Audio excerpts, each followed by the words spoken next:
السلام عليكم ورحمة الله وبركاته. إن الحمد لله نحمده ونستعينه ونستغفره ونعوذ بالله من شرور أنفسنا ومن سيئات أعمالنا. من يهده الله فلا مضل له ومن يضلل فلا هادي له وأشهد أن لا إله إلا الله وحده لا شريك له وأشهد أن محمدا عبده ورسوله صلى الله تعالى عليه وعلى آله وصحبه وسلم تسليما كثيرا. يا أيها الذين آمنوا اتقوا الله حق تقاته ولا تموتن إلا وأنتم مسلمون. يا أيها الناس اتقوا ربكم الذي خلقكم من نفس واحدة وخلق منها زوجها وبث منهما رجالا كثيرا ونساء واتقوا الله الذي تساءلون به والأرحام إن الله كان عليكم رقيبا. يا أيها الذين آمنوا اتقوا الله وقولوا قولا سديدا يصلح لكم أعمالكم ويغفر لكم ذنوبكم ومن يطع الله ورسوله فقد فاز فوزا عظيما. أما بعد فإن خير الحديث كتاب الله وخير الهدي هدي محمد صلى الله عليه وسلم وشر الأمور محدثاتها وكل محدثة بدعة وكل بدعة ضلالة وكل ضلالة في النار. أعوذ بالله من الشيطان الرجيم. وآت ذا القربى حقه والمسكين وابن السبيل ولا تبذر تبذيرا. সম্মানিত দিনী মাতৃমণ্ডলী, আল্লাহ রাব্বুল আলামিনের প্রশংসা এবং প্রিয় নবী সাল্লাল্লাহু আলাইহি ওয়াসাল্লামের উপর অসংখ্য সালাত ও সালামের পর আজ বৃহস্পতিবার 16 রজব 1446 হিজরি মোতাবেক 16 জানুয়ারি 2025 আমাদের ধারাবাহিক বিষয়ভিত্তিক আলোচনা হক সম্পর্কে চলে আসছে বেশ কয়েক সপ্তাহ থেকে। আল্লাহ রাব্বুল আলামিনের হক থেকে শুরু করেছি এবং বেশ কিছু হক আলোচনা করা হয়েছে, আর বেশ কিছু আগের আরও কিছু হক নিয়ে আলোচনা ছিল। তো সবগুলি মিলিয়ে আলহামদুলিল্লাহ আমাদের 11টি হকের ওপর অলরেডি আলোচনা হয়ে গেছে। আজকে একটি গুরুত্বপূর্ণ হক নিয়ে আলোচনা হবে। হক মানে হচ্ছে অধিকার, হক মানে হচ্ছে প্রাপ্য, কারো অধিকার কারো প্রাপ্য।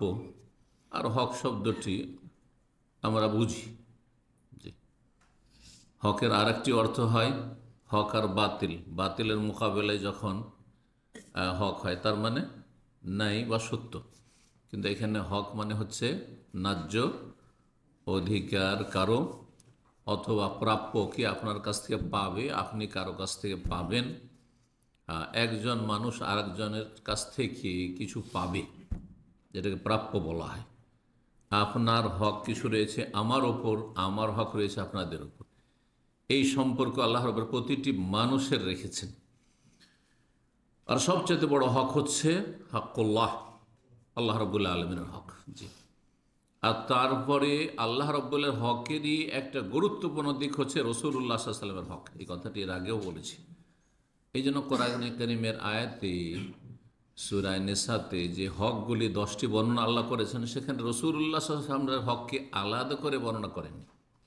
কারণ ওয়াবুদুল্লাহ ওয়ালা তুশরিকু বিহি শাইআ, এখানেই আল্লাহর ইবাদত যদি করতে হয় আর শিরক মুক্ত হইতে হয়, তাহলে রাসূলুল্লাহ সাল্লাল্লাহু আলাইহি ওয়াসাল্লামের হক আদায় করা ছাড়া অসম্ভব। তার মাধ্যম ছাড়া, তার আদর্শ ছাড়া, তার অনুসরণ ছাড়া, তার ইত্তেবা ছাড়া, তাকে ফলো করা ছাড়া অসম্ভব। তাহলে সেখানে রাসূলুল্লাহ হক চলে আসছে। তার রব্বুল আলামিন কত বড় হক দিয়েছেন রাসূলুল্লাহ সাল্লাল্লাহু আলাইহি ওয়াসাল্লামকে, বিষয়টি চিন্তার। আর তারপরে যে হকটির কথা আল্লাহ বলেছেন ওয়াবিল ওয়ালিদাইনে ইহসানা, পিতামাতার সাথে সদাচরণ করুন। আল্লাহ রব্বুল আলামিন হকের পরে কার হকের কথা আল্লাহ বলেছেন? পিতামাতার হকের কথা বলেছেন। পিতামাতার হক এই জন্য বলেছেন যে আল্লাহ রব্বুল আলামিন হচ্ছেন আমাদের অস্তিত্ব দানকারী, মুজিদ, খালিক, সৃষ্টিকর্তা। না হলে আমরা জিরো ছিলাম, না ছিলাম, ঠিক না? না থেকে আল্লাহ কিসে নিয়ে এসছেন? হায়ে নিয়ে এসছেন। আপনার নাম আপনার ভূমি জন্মের আগে ছিল না, কারো ছিল না। আমি এখন সেই মজবুর আল্লাহ সৃষ্টি করেছেন, হ্যাঁ নিয়ে এসছেন, আপনার আমার একটা ওজুদ অস্তিত্ব দিয়েছেন। আর বাবা মাকে আল্লাহ রাব্বুল আলামিন আপনার আমার অস্তিত্বের জন্য মাধ্যম বানিয়েছেন, সবাব বানিয়েছেন, কারণ তাদের মাধ্যমে এসেছেন। সুন্নতি খুতবাতে যে 3টি আয়াত পাঠ করা হয় তার একটি আয়াতে সূরা নিসার যে প্রথম আয়াত, আল্লাহ কি বলছেন তাতে? ইয়া আইয়ুহান নাস, হ্যাঁ বলেন, ইত্তাকু রাব্বাকুমুল্লাযী খালাকা মিন নাফসিন ওয়াহিদা, এক মানুষ আদম আলাইহিস সালাম, ওয়া খালাকা মিনহা যাওজাহা ওয়া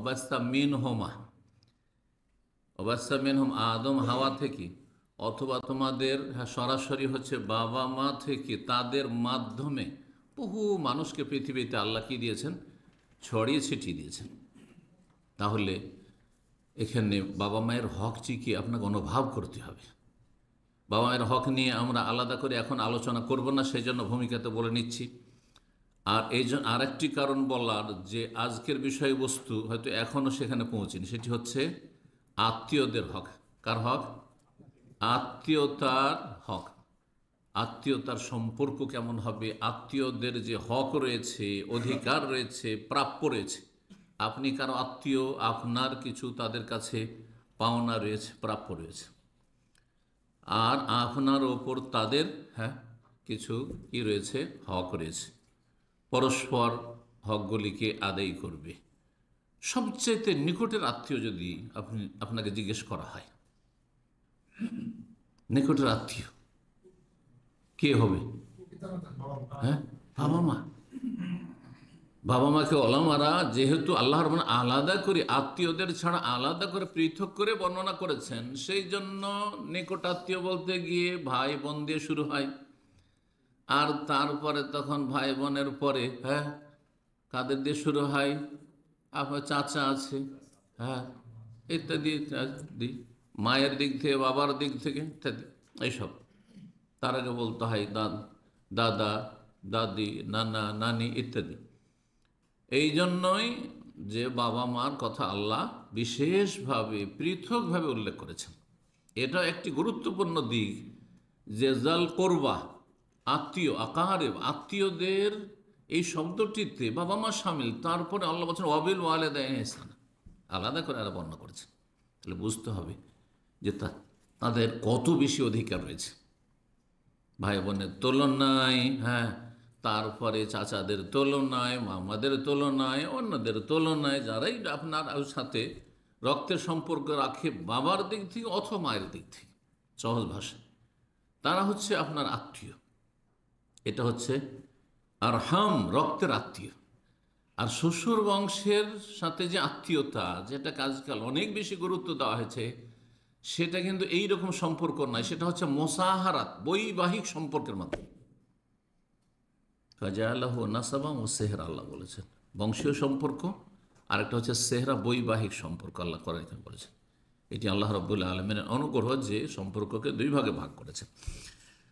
তো তাদের হক, শ্বশুর বংশের হক, বাবা মায়ের বংশের হক, এবং বাবার বংশের হক, মায়ের বংশের হকের পরে তো আত্মীয়দের হক নিয়ে আলোচনা করব। আর আত্মীয়দের সম্পর্কে কোরআনে কারিমে বেশ কিছু আয়াত রয়েছে। তার মধ্যে একটি আয়াত সূরা ইসরা, বনি ইসরাইল, আয়াত নম্বর 26, আল্লাহ বলছেন ওয়া আতিজাল কুরবা হাক্কাহু আল মিসকিন, ওয়া আতিজাল কুরবা হাক্কাহু, আত্মীয়দেরকে কি দাও?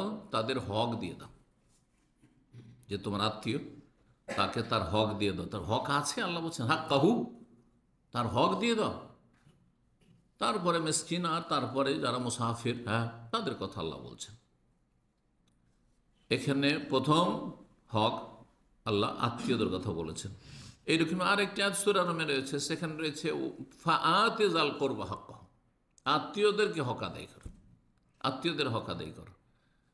আর যে আয়াতটিতে 10টি হকের কথা রয়েছে, সেখানে রয়েছে ওয়াবুদুল্লাহ ওয়ালা তুশরিকু বিহি শাইআন ওয়াবিল ওয়ালিদাইনি ইহসানা, তারপরে ওয়াবিজিল কুরবা, তারপরে আত্মীয়দের, বাপ মায়ের পরেই তাহলে ভাই বোনের সম্পর্ক, ভাই বোনের হক, চাচাদের হক, মামাদের হক, আর যেসব আত্মীয়রা রয়েছে, আর যারা যত বেশি নিকটবর্তী তাদের হক তত বেশি। দূরের আত্মীয় হইলেও তাদের হক রয়েছে। আত্মীয় যদি আপনার আরো কয়েক দিক থেকে আপনার ওপর হক রাখে, তাহলে আরো বেশি গুরুত্ব বেড়ে যায়। যেমন আত্মীয়, মুসলিম, প্রতিবেশী, তাহলে কয় হক হইল? 3 হক হয়ে গেল, ট্রিপল হক হয়ে গেল, 3 গুণ হক হইল। আত্মীয় আপনার আশেপাশে বাস করে, আর মুসলিমও। 3 হক আপনার ওপর তাদের। আত্মীয় যদি কি হয়, প্রতিবেশী নয়, দূরে বাস করে, অন্য জায়গায় বাস করে, কিন্তু মুসলিম, তাহলে 2 হক, ডবল হক।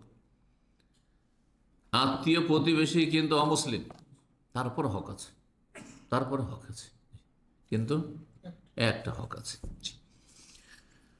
তো আল্লাহ রাব্বুল আলামিন এই আয়াতগুলিতে আত্মীয়দের হকের কথা বিশেষভাবে বর্ণনা করেছেন।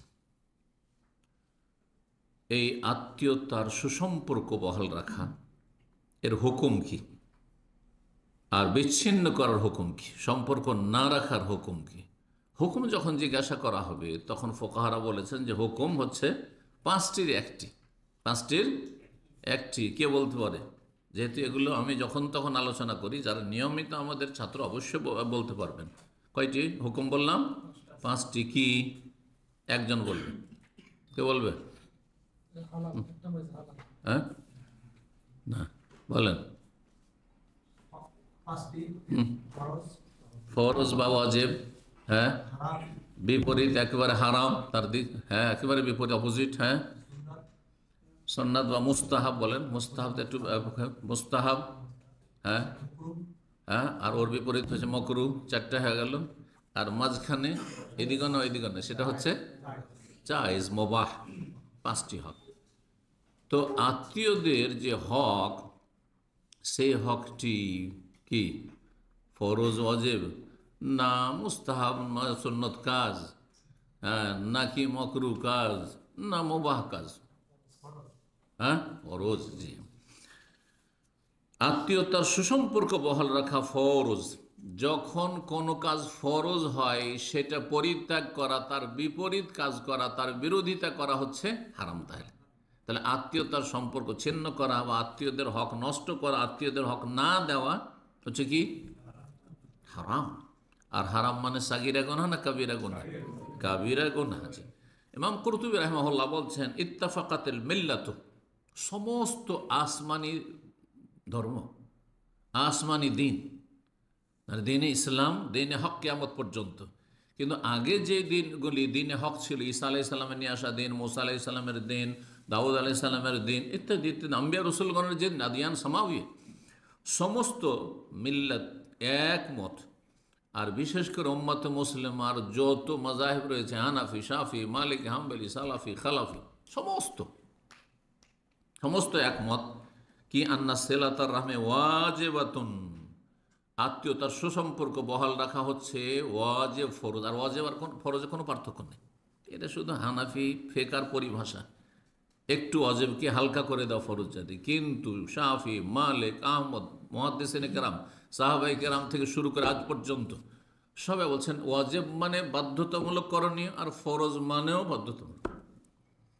ওয়াজিব মানে আবশ্যক, ফরজ মানে আবশ্যক। একই অর্থ তো বাংলায়। ওয়াইন্না কাতিয়াতাহ মুহাররামাতুন, আর সম্পর্ক ছিন্ন করা আত্মীয়দের সাথে হচ্ছে হারাম। ইমাম কুরতুবী বললেন এই কথা। ইমাম ইবনে আবেদিন তিনি বলছেন, সিলাতুর রাহমে ওয়াজিবাতুন, আত্মীয়তার সুসম্পর্ক বহাল রাখা হচ্ছে ফরজ। ওয়ালাউ কানাত বিসালাম, যদি আপনার সাথে সম্পর্ক নাও রাখতে চাই তবুও সালাম দ্বারা, দেখা হচ্ছে, সে আপনার সাথে মিশতে চায় না, সে আপনার সাথে কথা বলতে চায় না, সালাম আলাইকুম, রাস্তা দেখুন, এটা চলবে না যে ও আমার সাথে কথা বলে না, আমি কয়েকবার সালাম দিয়েছি, আপনিও টান দিলেন, এটা জায়েজ নয়, কখনো জায়েজ না। আপনার কাজ হচ্ছে, আপনি যদি হারাম থেকে বাঁচতে চান আর কাবিরা গুনাহ থেকে বাঁচতে চান, জান্নাতে যেতে চান, আর আল্লাহর রহমত দুনিয়াতে চান, বরকত চান, তাহলে সালাম দেবেন।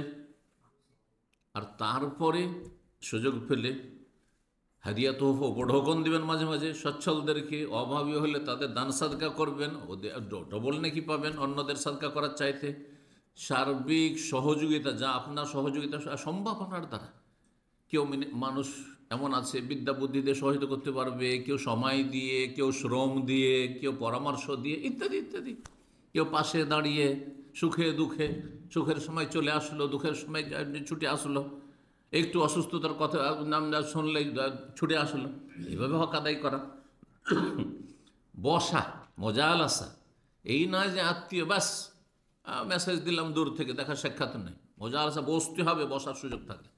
আশেপাশে মাঝে মাঝে বসতে হবে, বৈঠক করতে হবে তাদের সাথে, মোকালামা মাঝে মাঝে কথা বলতে হবে, এবং তালাত্তুফুন নম্র আচরণ করতে হবে। নম্র আচরণ হইতে হবে, রূঢ় আচরণ নয়। ওয়া ইহসানুন এবং সদাচরণ করতে হবে, সদ্ব্যবহার করতে হবে। ওয়াইন কানা গায়বান যদি দূরে থাকে, অনুপস্থিত, কাছে পান না যে বসবো তাদের সাথে, ইয়াসেলহুম বিল মাকতুবে আলাইহিম, আপনি মাঝে মাঝে মেসেজ দিন। চিঠির যুগে চিঠি ছিল, আজকাল মেসেজ খুব সহজ হয়ে গেছে, সোশ্যাল মিডিয়া। মেসেজ দিয়ে তাদের সাথে সুসম্পর্ক বহাল রাখবেন। ফাইন কাদার আলা সাইরে কান আফজাল, যদি তাদের কাছে যেতে পারেন মাঝে মাঝে, তাহলে মাঝে মাঝে যাবেন। তাই যখন আপনারা প্রবাস জীবন থেকে দেশে যাচ্ছেন, শুধু আপনি সীমিত নিয়ত রাখবেন না, নাহলে গুনাহগারী থেকে গেলেন আপনার নিয়তটা খারাপ হওয়ার কারণে, বা সীমিত হওয়ার কারণে, সংকীর্ণ হওয়ার কারণে। নিয়তটাকে প্রশস্ত করেন। আমি শুধু আমার স্ত্রীর কাছে যাচ্ছি না, বিবাহিত মানুষরা যাচ্ছেন, হ্যাঁ, টান, আসল টান কোন দিকে? স্ত্রীর দিকে, কারো বাপ মায়ের দিকে, কারো ছেলে মেয়ের দিকে, এতেই সীমিত। একটু ছেলে মেয়েকে দেখে আসি, একটু স্ত্রীর সাথে সময় দিয়ে আসি, কাটিয়ে আসি, আর একটু বাপ মায়ের সাথে একটু থেকে আসি, ব্যাস। চাচাদের নাম নেই, ফুফুদের নাম নেই, খালাদের নাম নেই, মামাদের নাম নেই, ওটা নিয়ত নেই। তাহলে আপনার নিয়তে তো খারাপই, নিয়তটা ভালো হইতে হবে। এই জন্য আমি এই জিনিসটি সবসময় বলি যে যে কোনো এবাদত বন্দেগীতে নিয়তটাকে অনেকটা কি রাখবেন? প্রশস্ত রাখবেন। যতটা প্রশস্ত রাখা সম্ভব ততটা রাখবেন। আপনি মুখ্য উদ্দেশ্য আপনার হচ্ছে আল্লাহ সন্তুষ্টির মাধ্যমে জান্নাত পাওয়া, কিন্তু নিয়তে প্রশস্ততা, যে আমি আমার গ্রামবাসীর সাথে দেখা করব, আমার আত্মীয় স্বজনদের সাথে দেখা করব, আমি আমার যারা হিতাকাঙ্ক্ষী তাদের সাথে দেখা করব, আমার মুসলিম ভাই বোন এলাকা আছে তাদের সাথে দেখা করব, যাদের সাথে দীর্ঘদিন দেখা হয়নি, ইত্যাদি ইত্যাদি। জি, আল্লাহ রাব্বুল আলামিন সূরা নিসার প্রথম আয়াতটিতে একটি কথা বললাম, সেটা হচ্ছে যে বাপ মা হচ্ছে আমাদের আল্লাহ যে সৃষ্টি করেছেন তার কি মাধ্যম, ওসিলা, ওই ওসিলা দিয়ে। একমাত্র এই মাধ্যম থেকে ব্যতিক্রম আদম, হাওয়া আর ঈসা। ঈসার মা আছে, বাপ নেই, তাই না? আদম হাওয়াকে আল্লাহ স্পেশালভাবে, এই তিনজন ছাড়া বাকি সবাই দুনিয়াতে এসেছেন, সবাইকে আল্লাহ সৃষ্টি করেছেন কিসের মাধ্যমে? জি, বাবা মায়ের মাধ্যমে। জি, সুতরাং তাদের হক সবচেয়ে বড় হক রব্বুল আলমিনের হকের পরে, রাসূলুল্লাহ সাল্লাল্লাহু আলাইহি ওয়াসাল্লামের হকের পরে। কথাটি যেন আমাদের স্মৃতি থেকে কখন হারিয়ে না যায়, কখন আমরা গাফিল না হয়ে যাই, ভুলে না যাই, সবসময় মনে রাখার চেষ্টা করি। আল্লাহ যেন তৌফিক দান করে। তারপরে নিকটাত্মীয়দের, তারপরের অংশটুকু এখানে আমি দেখাতে চাইছি। আল্লাহ কি বলছেন শেষখানে? ওয়াত্তাকুল্লাহাল্লাযী তাসাআলুনা বিহি ওয়াল আরহাম, তোমরা সে আল্লাহকে ভয় করো। আল্লাযী তাসাআলুনা বিহি, যার দোহাই দিয়ে, যার নাম দিয়ে তোমরা একে অপরের কাছে কিছু চেয়ে থাকো। ভাই আল্লাহর রাস্তে একটু সাহায্য করেন, ভাই আল্লাহর রাস্তে আমাকে একটু ধার দিয়ে একটু সহযোগিতা করেন, ভাই আল্লাহর রাস্তে আমাকে একটু গাইডলাইন দেন। আপনি আল্লাহর দোহাই দিয়ে তাসাআলুনা বিহি ওয়াল আরহাম, এবং আত্মীয়তার সুসম্পর্ক সম্পর্কে। এই ওয়াল আরহামের দুটি তাফসীর।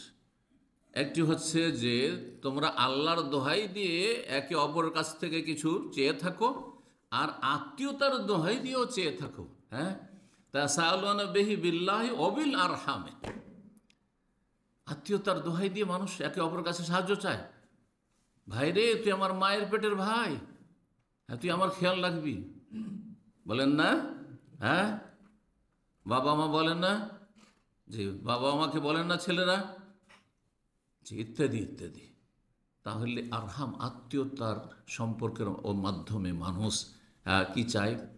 একজন আরেকজনের কাছ থেকে সহানুভূতি চায়, সহযোগিতা চায়। এই কথা আল্লাহ বলেছেন, বল আরহাম। আরেকটি তাফসীর হচ্ছে ওয়াত্তাকুল্লাহ, আল্লাহকে ভয় করো, আর ওয়াত্তাকুল আরহাম আন তাকতাউহা, এটি বেশি শক্তিশালী তাফসীর। আল্লাহকে তোমরা ভয় করো, আর কাকে ভয় করো? আত্মীয়তার সুসম্পর্ক সম্পর্কেও ভয় করো। কি করা থেকে? আত্মীয়তার সুসম্পর্ক ছিন্ন করা থেকে। খবরদার আত্মীয়তার সম্পর্ক খারাপ করবে না।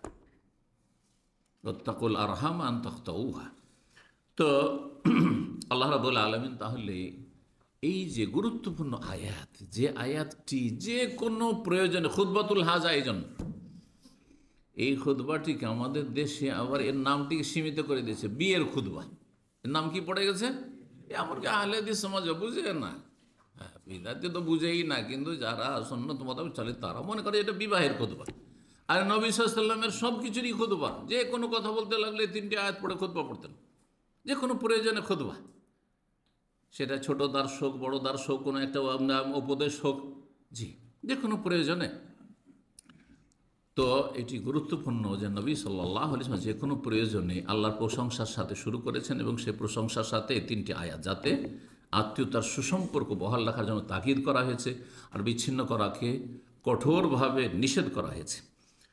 তারপরে সূরা মুহাম্মাদের আয়াত নম্বর 22 আল্লাহ কি বলছেন তা শুনেন। যারা আত্মীয়তার সম্পর্ককে খারাপ রাখছেন অথবা উন্নত করার চেষ্টা করছেন না, হ্যাঁ ব্যাস তুই যেমন চলবি আমি, যেমন তুমি তেমন আমি, অধিকাংশ মানুষের অবস্থা হচ্ছে তুমি যেমন করবে আমি তেমন করব, তাহলে আপনি ব্যর্থ, আপনি হতভাগা, বদনসিব আপনি। জি, আল্লাহ বলছেন ফাহাল আসাইতুম ইন তাওয়াল্লাইতুম আন তুফসিদু ফিল আরদ। এমন সম্ভাবনা হয়েছে যে তোমরা যদি নেতৃত্ব পাও, ক্ষমতা পাও, তো আন তুফসিদু ফিল আরদ, পৃথিবীতে তোমরা বিশৃঙ্খলা সৃষ্টি করবে।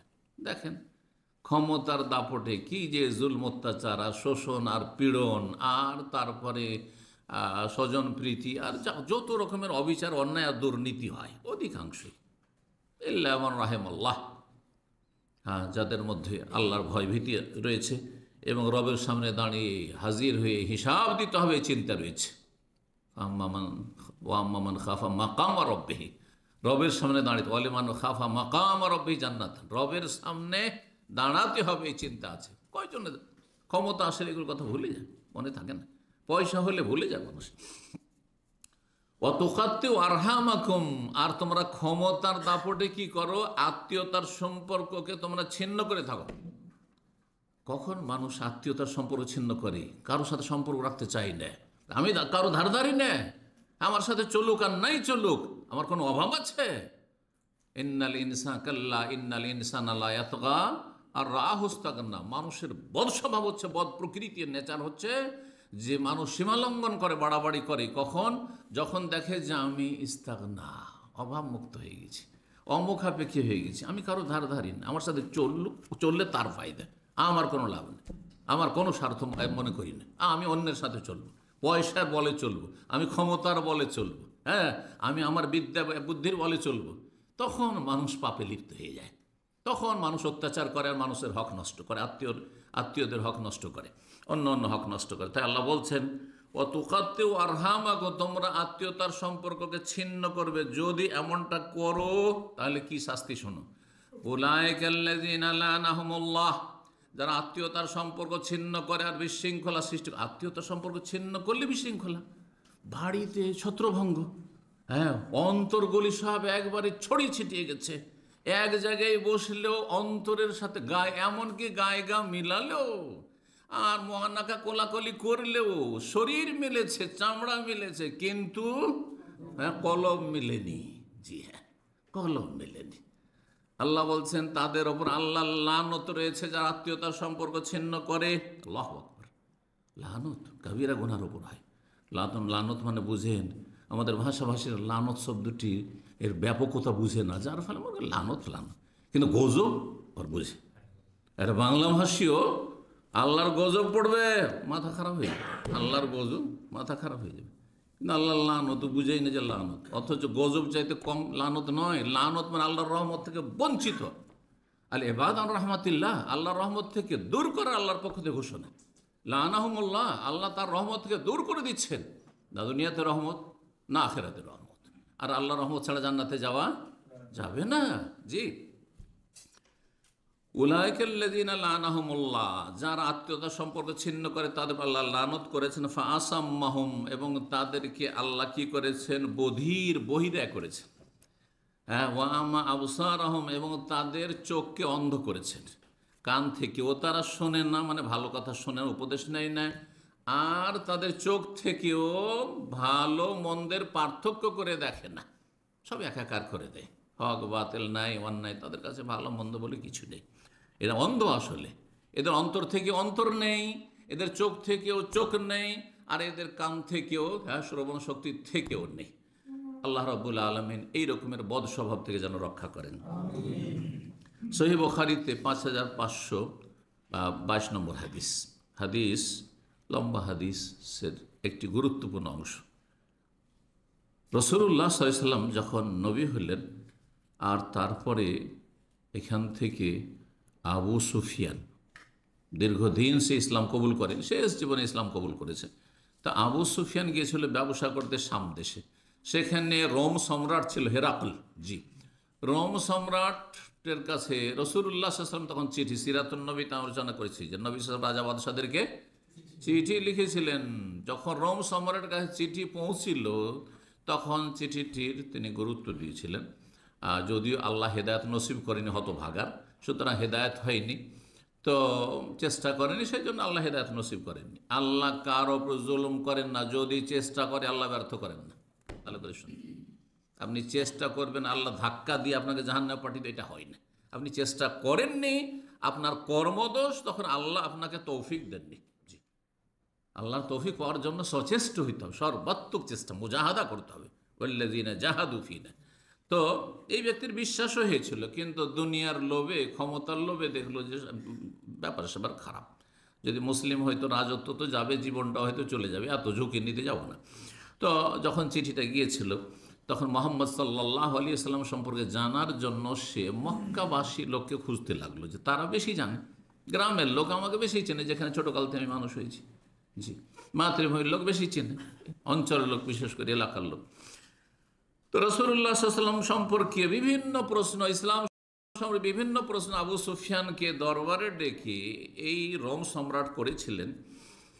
তার একটি প্রশ্ন ছিল যে ফামাযা ইয়ামুরুকুম, এই মুহাম্মদ সাল্লাল্লাহু আলাইহি ওয়াসাল্লাম যে নবী হওয়ার দাবি করেছে, সে তোমাদেরকে কি নির্দেশ দিচ্ছে, কি করতে বলছে? তখন আবু সুফিয়ান কাফের অবস্থায়, আর কাফের শত্রুর সার্টিফিকেট গ্রহণযোগ্য। দুশ্মন যদি আপনাকে ভালো বলে, তার মানে নিঃসন্দেহে আপনি ভালো। দোস্ত তো ভালো বলতে পারে, একটু বাড়াবাড়ি করে বলতে পারে, ঠিক কিনা? কিন্তু দুশ্মন যদি ভালো বলে, তার মানে সত্যি আপনি ভালো মানুষ। তো আবু সুফিয়ান তখন দুশ্মন ছিল। আবু সুফিয়ান বললেন রাদিয়াল্লাহু আনহু, ইয়ামুরুনা বিস-সালাহ, তিনি আমাদেরকে সালাত পড়তে বলছেন, নামাজ পড়তে বলছেন। ওয়াস সাদাকা, দান সাদকা করতে বলছেন। ওয়াল আফাফ, এবং সচ্চরিত্রের নির্দেশ দিচ্ছেন, মানে জেনা, ব্যভিচার, সমকামিতা, আর ওই উলঙ্গ হওয়া, নোংরামি, ফাহিশা, এগুলো থেকে নিষেধ করছেন, আফাফ। ওয়াসসিলা, আর কি করছেন? আত্মীয়তার সুসম্পর্ক বহাল রাখার জন্য নির্দেশ দিচ্ছেন, সেলা, সেলাতুল আরহাম। তো এই মন্তব্য, এই হাদিস কি প্রমাণ করে যে এটি ইসলামের একটি গুরুত্বপূর্ণ বিষয়, যে মক্কি জীবনে রাসূলুল্লাহ সাল্লাল্লাহু আলাইহি ওয়াসাল্লাম প্রথম থেকে, যখন যাকাতের কোনো বিধান নাজেল হয়নি, এমনি দান, নফল দান সাদকার কথা ছিল, যখন রোজা নাজেল হয়নি, হয়তো যখন কি নাজেল হয়নি, যখন হজ উমরার বিধান নাজেল হয়নি, যখন হেজাব, পর্দাও নাজেল, পর্দার বিধান নাজেল হয়নি, সব মদিনা নাজেল হয়েছে।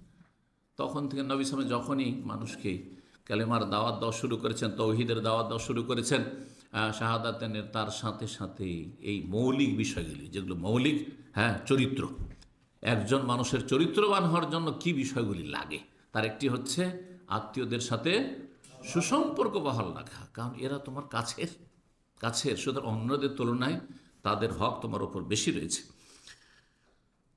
যদি আত্মীয়তার সুসম্পর্ক বহাল রাখেন, তো দুনিয়া আখেরাতে আপনি লাভবান হবেন, লস নেই আপনার। আর লাভ শুধু আখেরাতে না, আজকাল অধিকাংশ মানুষরা সব কিছু দেখে, ধার না নগদ, না ধার, বাকি হলে ফাঁকিবাজি করে, বাকি হলে কি করে? ফাঁকিবাজি করে। আর যদি নগদ পাই তো খুব খুশি। তো আত্মীয়তার সুসম্পর্ক বহাল রাখার ফজিলত, ফলাফল এত সুন্দর যে আপনি নগদও পাবেন, আর যেটাকে ধার মনে করছেন অথচ সেটা একেবারে নিশ্চিত, নগদের চাইতে বেশি নিশ্চিত। মানে দুনিয়া যে এখন যে অবস্থায় আছেন এটা যে বিশ্বাস করছেন আপনি চোখে দেখে, আইনুল ইয়াকিন চোখে দেখছেন যে আমার সামনে অমুক বসে আছেন, অমুক কথা বলছেন, এরা আছে। এখন দেখছি যে এখানে রাত, এখন দিন নয়, আর এই লাইট জ্বলছে, না হলে অন্ধকার থাকতো, এটা বিশ্বাস করছে, তাই না? সারা দুনিয়া যদি বলে এর বিপরীত বলে, দিন বলে, বিশ্বাস করবেন? এর চাইতে বেশি আখেরাতে যে আল্লাহ ফলাফল রেখেছেন, আত্মীয়তার সুসম্পর্কের ফজিলত রেখেছেন, মর্যাদা রেখেছেন, সুখ শান্তি রেখেছেন, প্রতিদান রেখেছেন, বদলা রেখেছেন, সেটা আপনাকে বিশ্বাস করতে হবে। হাক্কুল ইয়াকিন, জি, যেমন হয়। তো দুনিয়ার ফজিলত শোনেন, দুনিয়ার ফজিলত আগে বর্ণনা করব, তারপরে আখেরাতে ফজিলত বর্ণনা করব। আর তার সাথে একটি ফজিলত বলি যে আল্লাহ রাব্বুল আলামিন দুনিয়া এবং আখেরাতে এই দুটোই দেবেন। সেটা হচ্ছে আত্মীয়তার সুসম্পর্ক যদি আপনি বহাল রাখেন, তো আল্লাহর সাথে দুনিয়া এবং আখেরাতে সুসম্পর্ক বহাল থাকবে। আপনি যদি আত্মীয়র সাথে, হ্যাঁ, আপনার জুনিয়র, আপনার চাচাতো ভাই, মামাতো ভাই, হ্যাঁ, খালাতো ভাই, ফুফাইতো ভাই ইত্যাদি, হ্যাঁ, তাদের সাথে সুসম্পর্ক রাখেন। আপনি চাচা, হ্যাঁ, দূরের চাচা, বংশের চাচা, তাদের সাথে সুসম্পর্ক রাখেন, আল্লাহ আপনার সাথে কি রাখবেন? দুনিয়াতেও সুসম্পর্ক রাখবেন, ভালো সম্পর্ক রাখবেন, সম্পর্ক ছিন্ন করবেন না, আর আখেরাতেও সম্পর্ক রাখবেন। আল্লাহ মিলিয়ে নেবেন। অন্য ভাষায় যদি আপনি আত্মীয়দেরকে কাছে টেনে নেন, আল্লাহ আপনাকে কাছে টেনেবেন, নিজের সাথে মিলিয়ে নেবেন, নিজের রহমতের সাথে মিলিয়ে নেবেন। এই মর্মে একটি হাদিস শোনা, আবু হুরায়রা রাদিয়াল্লাহু তাআলা আনহু বলছেন যে নবী সাল্লাল্লাহু আলাইহি ওয়াসাল্লাম বলছেন, ইন্নাল্লাহ খালাকাল খালকা, আল্লাহ সৃষ্টি জগৎকে সৃষ্টি করলেন, হাত্তা ইযা ফারাগা মিন খালকিহি, যখন সমস্ত সৃষ্টি জগৎকে সৃষ্টি করে আল্লাহ রাব্বুল আলামিন শেষ করে সমাপ্ত করলেন, কালাতির রাহমত, আত্মীয়তার সম্পর্ক যেটি, এই আত্মীয়তার সম্পর্ক এটা দেখার জিনিস না এখন, তাই না? আত্মীয়তার যে সম্পর্ক আছে এটা দেখা যাচ্ছে আমাদের জন্য আনসিন, কিন্তু আল্লাহ রাব্বুল আলামিনের কাছে, আরশের কাছে সেটি একটি সৃষ্টির আকারে আল্লাহর সামনে গিয়ে আরজি পেশ করলেন। এই রাহিম আত্মীয়তার সম্পর্ক গিয়ে বলল, হাদা মাকামুল আইযু বিকা মিনাল কাতিয়াতে, আল্লাহর আরশের পায়া ধরে, আরশের যে স্তম্ভ ধরে আল্লাহর কাছে দরখাস্ত করল যে হে আল্লাহ, এই জায়গাটি হচ্ছে আত্মীয়তার সম্পর্ক ছিন্ন করা থেকে রক্ষা পাওয়ার জন্য আশ্রয় কামনার জায়গা। অর্থাৎ এখানে আমি যে সুযোগ পেয়েছি আল্লাহ দরখাস্ত পেশ করার, যে আমি যে আত্মীয়তার সম্পর্ক, এই সম্পর্ক যেন কেউ আমার ছিন্ন না করে, তোমার কাছে আমি পানাহ চাইছি, আশ্রয় কামনা করছি। রব্বুল আলামিন তখন বললেন, হ্যাঁ, আমা তারদাই না, তুমি কি পছন্দ করো না, আন আসিলা মান ওয়াসালাকে ও আখতা মান কাতাকে, যে তোমার এই সম্পর্ক বহাল লাগবে তাকে আমার সাথে মিলিয়ে নেব, আমার কাছে টেনে নেব, আর যে সম্পর্ক ছিন্ন করবে তার সাথে আমি সম্পর্ক ছিন্ন করব, দূরে ঠেলে দেবো। সুবহানাল্লাহ। তখন এই আত্মীয়তার সম্পর্ক, সেটি আল্লাহর সৃষ্টি, রবকে বলে, বালা ইয়া রব, হ্যাঁ ঠিক আছে, তাহলে আমি পেয়ে গেছি, আশ্রয় পেয়ে গেছি। আর এটা যখন মানব জাতি জানবে, আত্মীয়রা জানবে যে সম্পর্ক যদি রাখি তাহলে আল্লাহর সম্পর্ক আমার সাথে আছে, আর যদি সম্পর্ক ছিন্ন করি আত্মীয়দের সাথে, তাহলে আল্লাহ আমার সাথে সম্পর্ক রাখেন না। সুবহানাল্লাহ। কালা, আল্লাহ বলছেন, ফাহু আল্লাহ লাকে, তোমাকে দিলাম, যাও, এটা তোমার জন্য অবধারিত করে দিলাম। তারপর রাসূলুল্লাহ সাল্লাল্লাহু আলাইহি সাল্লাম এর দলিল প্রমাণ হিসাবে আয়াতে কোরআনই পাঠ করলেন, যে আয়াতটি সূরা মুহাম্মদের কিছুক্ষণ আগে শোনাইলা, ফাহাল আসাইতু ইন তাওয়াল্লাইতু আন তুফসিদু ফিল আরদি ওয়া তুকাত্তিউ আরহামাকুম, আত্মীয়তা সম্পর্ক যদি তোমরা ছিন্ন করো গায়ের জোরে, ক্ষমতার বলে, তাহলে উলাইকা আল্লাযিনা লানাহুমুল্লাহ, আল্লাহর লানত হবে, আর আল্লাহ রাব্বুল আলামিন এদেরকে অন্ধ করেছেন, এদেরকে বধির করেছেন। জি, দুনিয়ার লাভ তাহলে একটি পেলেন, আখেরাতেরও লাভ, আখেরাতেও আল্লাহ মিলিয়ে নেবেন, আর দুনিয়াতেও নিজের সাথে মিলিয়ে নেবেন। 2 নম্বর দুনিয়ার ফায়দা হচ্ছে, কে চান না আর্থিক সচ্ছলতা? এমন দুনিয়াতে কোনো লোক আছে, যতই বড় ওলিউল্লাহ হোক, হালাল রুজি আসছে আর বলবে যে নেব না, হ্যাঁ, এটা হয় না। নেব, নিয়ে আল্লাহ সন্তুষ্টির জন্য লাগাবো, কাজে লাগাবো। যদি সত্যি আল্লাহর ওলিউল্লাহ হয় যে আমি এই আগামীর জন্য কোনো চিন্তা করি না, যেটা আম্বিয়া রসুলগণের উত্তম চরিত্র, যেটা রসুল্লাহ সাল্লাম শিখেছেন, যেটা সাহাবাই কেরামদের উত্তম চরিত্র, উত্তম আদর্শ, যে ধন সম্পদ আসুক, কিন্তু এই ধন সম্পদ আল্লাহর নিয়ামত, আল্লাহর সন্তুষ্টির কাজে ব্যয় করব। কিন্তু সবাই পয়সা চায়, কে চায় না সচ্ছলতা? তো যদি আপনি আর্থিক সচ্ছলতা চান, রিজিকের বরকত চান, তাহলে আত্মীয়তা সুসম্পর্ক আপনি ভালো রাখুন, মজবুত রাখুন। যত ভালো রাখবেন তত বরকত হবে। 3 নম্বর ফায়দা, দুনিয়ার ফায়দা। কে চায় না দীর্ঘায়িত হইতে, যে দুনিয়া বেশি দিন আমি সুস্থতার সাথে বাঁচি? হ্যাঁ, অসুস্থ হয়ে বাঁচতে চাই না, কিন্তু সুস্থতার সাথে কে বাঁচতে চায় না? সবাই বাঁচতে চায়। একজন মুমিন এই জন্য বাঁচতে চায় যে আল্লাহ, আমি যদি সুস্থতার সাথে 80, 90, 100 বছর বাঁচি, তাহলে আমার অনেক ইবাদত বন্দেগী হবে। হ্যাঁ, অনেক সালাত পাবো, অনেক জুমা পাবো, অনেক রমজান পাবো, অনেক লাইলাতুল কাদার পাবো, অনেক ইবাদতবন্দি করার সুযোগ পাবো, অনেক হজ উমরা করার সুযোগ, ঠিক কিনা? কিন্তু একজন দুনিয়াদার, সেও বাঁচতে চায় কিসের জন্য? হ্যাঁ, বিলাসিতার জন্য। দুনিয়ায় যেহেতু তার মুখ্য টার্গেট আখেরাত নেই, যার ফলে সে দুনিয়া ইয়াওয়াদ্দু